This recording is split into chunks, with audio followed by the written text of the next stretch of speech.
are here for our live. Let me make sure everything is good to go. And I'm going to tell you guys that I'm here for our live training. One second here. Sometimes it's a little bit of a delay. So it's popping up on my phone, and then I'm going to tell you guys I'm here. Okay, cool. I see it. Let me tag you. Okay, it's being a little bit slow. So hang tight still, ladies.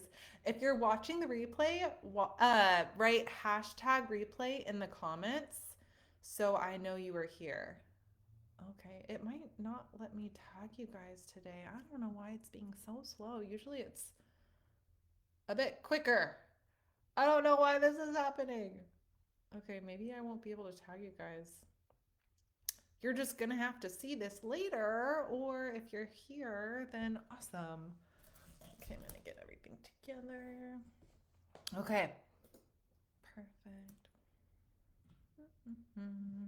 Okay, so like I was saying, if you are watching the replay, write hashtag replay in the comments so I know you were here. Today, we're going to talk about getting to your weight loss goal and also what you need to do afterwards. Because a lot of times people talk a lot about how to get to your goal, but there isn't that much education on what to do after. And what to do after is honestly one of the most important pieces because so many people, including me, I have been there before, uh, they will lose the weight, but then they'll gain it back. And it's very important to do everything correctly after you have lost the weight, okay? So jumping into it, a lot of you guys know if you've been on my page for a bit, you have to be in the calorie deficit. And one of the easiest ways to be in that calorie deficit to ensure that you're in there is going to be tracking your food and tracking your calories. That's going to ensure that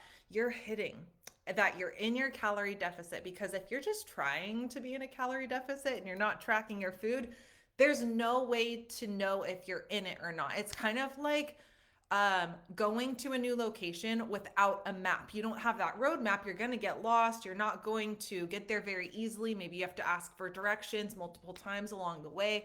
But if you're using that map, it's going to guarantee that you're in that calorie deficit. Okay.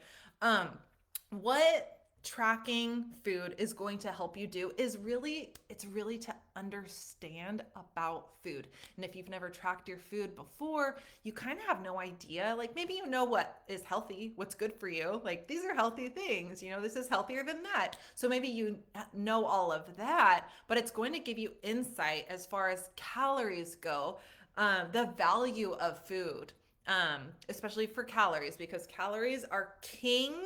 Protein is second, okay? So if you ever wondering what's more important, hitting my calorie goal or hitting my protein goal, if your goal is to lose weight, your calorie goal is going to be the most important and the protein is just right below it, okay?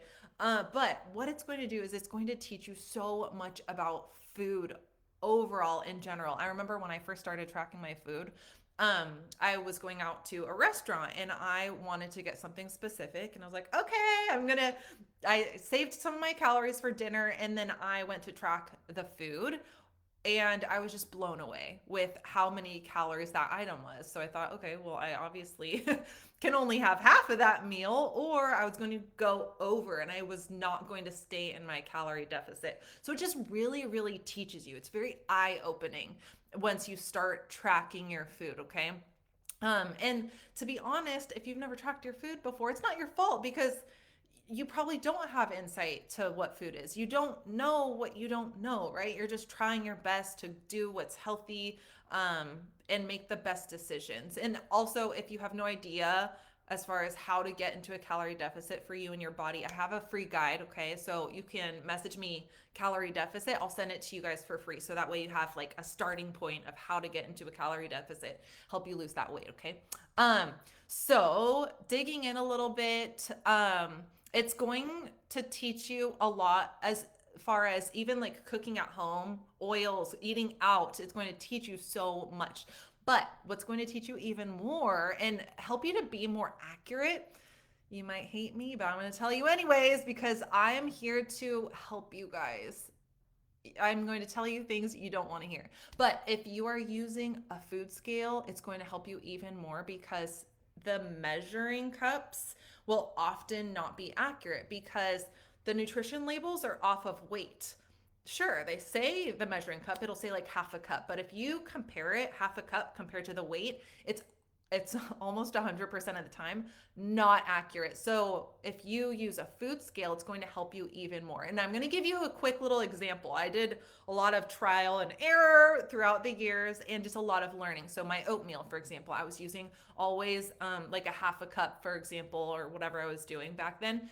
And one time I was like, okay, I'm going to actually compare. I'm going to use that measuring cup and see how many calories it is if I use my food scale, because the food scale is super accurate because it's weight. You can look at the grams. And I was actually eating another 75 calories just in my little breakfast alone. I was like, oh my gosh, just 75 calories right there. So if you're doing that multiple times a day, it might be taking you out of your calorie deficit, because if your calorie deficit is maybe like 400 calories, so like you're 400 calories below your maintenance, if you're doing that multiple times and getting errors throughout your day, it's getting you even closer and closer to that maintenance number, which is going to keep you the same. So if you're wondering like why you can't get the weight off, that might be it. It might be because you're not as accurate with your food. You're not in that calorie deficit. So using a food scale is going to teach you even more. And food scale isn't something that you should be afraid of. A food scale is not something that you're going to do forever, but it's going to give you insight. It's going to teach you. And knowledge is power, ladies. Knowledge is going to help you get to exactly where you want to go, okay?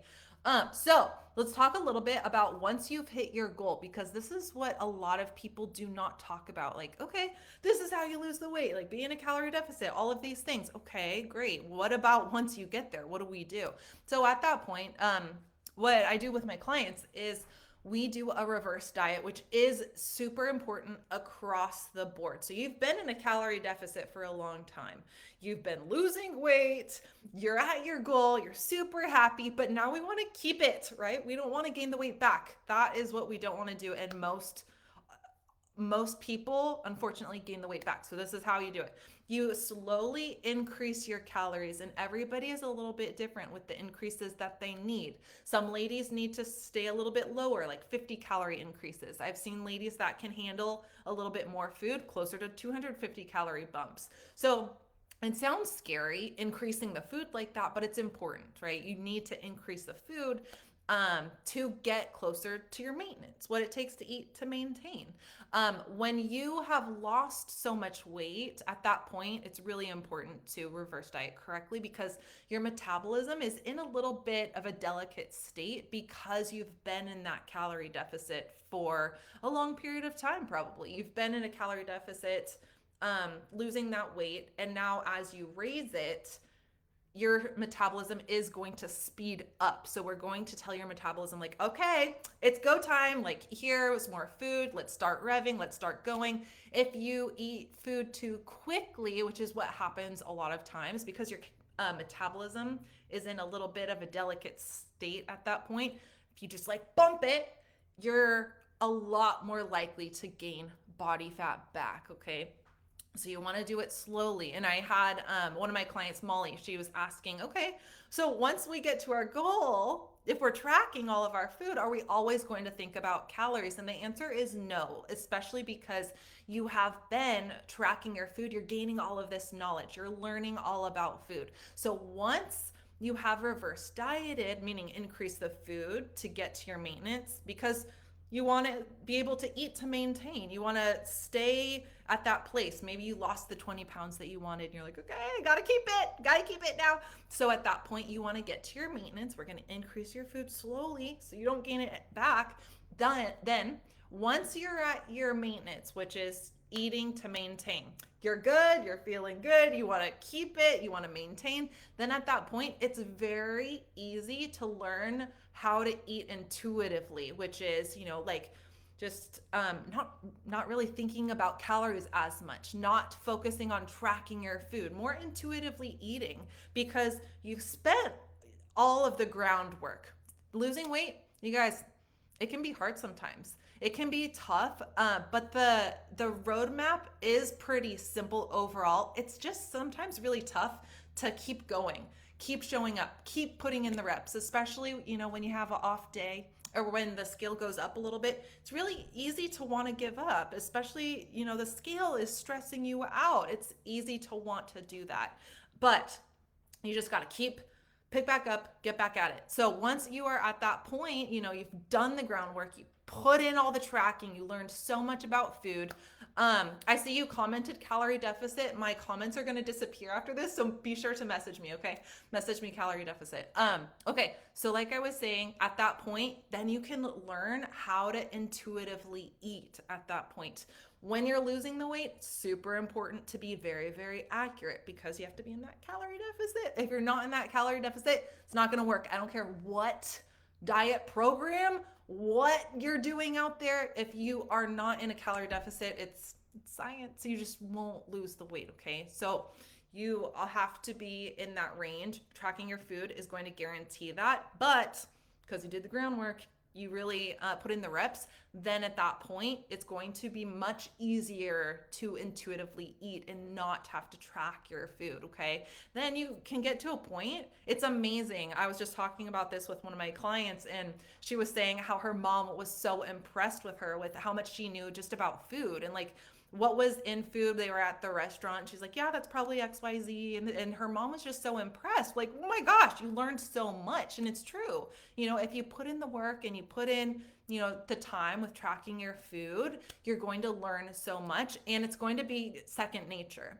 And if you commit to yourself and you do that and you put in the time, it's really tools that you can keep with you for the rest of your life. You only have to do it once unless you have other goals. Other people will want to do certain things, but if you want to lose the weight, you track your food, you do the thing, and then you're at that point where you have all of the knowledge. And you could probably later down the road, if you want to do different things, you're going to have a much easier time because you're going to be able to like eyeball things and it's going to come much easier because you have that solid base. Okay. All right, ladies, that's what we have for today.